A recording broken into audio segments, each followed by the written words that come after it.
Usain bolt दुनिया का सबसे तेज आदमी जो अपनी यूनिक स्टाइल और तेज रफ्तार के लिए मशहूर है। नाम भी कुछ ऐसा जो सुनने वाले के दिमाग में पावरफुल वाइब्रेशंस पैदा कर देता है। बोल्ट का ये रफ्तारों भरा सफ़र रोमांचक तो था, पर इतना भी आसान नहीं। स्प्रिंटिंग ऐसा खेल है जिसमें आपको छोटी दूरी को कम समय में तेज दौड़कर तय करना होता है। बोल्ट के शरीर में काफ़ी प्रॉब्लम्स थी, जैसे कि स्कॉलियोसिस, जहाँ पर सीधी रीढ़ की हड्डी एक तरफ मुड़ जाती है, जिससे उनका बायां पैर दाएं पैर से काफ़ी कमज़ोर और 1 इंच छोटा होता और काफ़ी कम ग्राउंड फोर्स पैदा कर सकता था।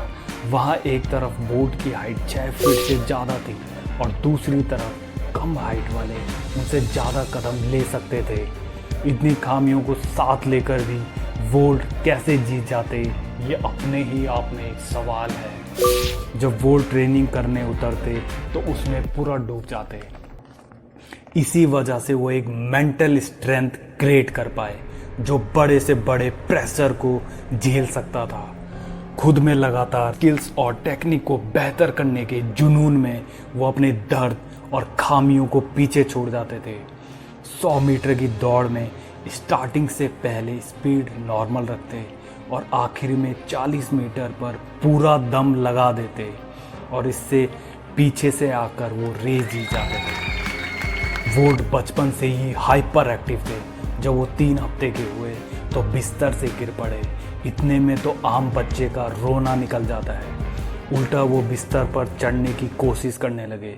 जब माँ आई और देखा तो समझ गई ये कोई साधारण बच्चा नहीं है। बोल्ट का कहना है, जब मैं बच्चा था तो मैं खेल के अलावा और कुछ नहीं सोच सकता था। बोल्ट की 12 साल की उम्र और उनकी पहली दौड़, वो बहुत तेज दौड़े। रेस के बाद दिमाग में बस एक ख्याल घूम रहा था कि अब से मैं रोज़ दौड़ेगा।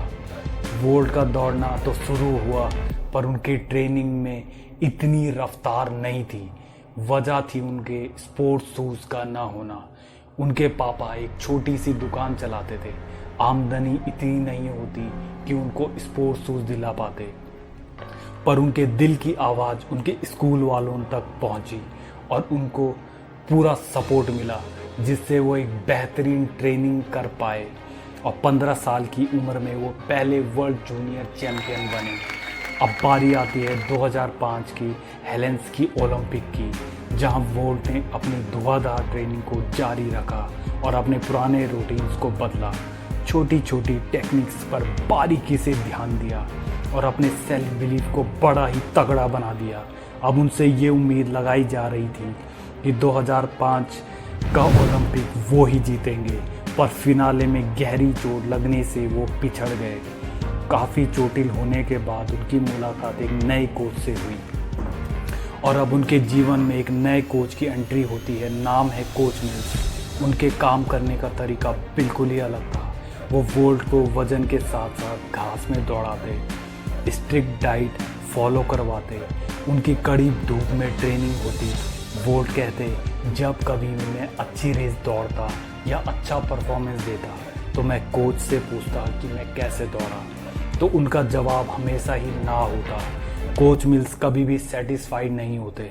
यही कारण था कि चोट खाते हुए खिलाड़ी से वो आज दुनिया के सबसे बेस्ट रनर बन पाए और 2008 के बीजिंग ओलंपिक में 100 मीटर, 200 मीटर और 400 मीटर में वो गोल्ड को अपने नाम कर पाए। यहाँ तक कि 2009 में वो अपना पुराना रिकॉर्ड तोड़कर इतिहास में अमर हो गए।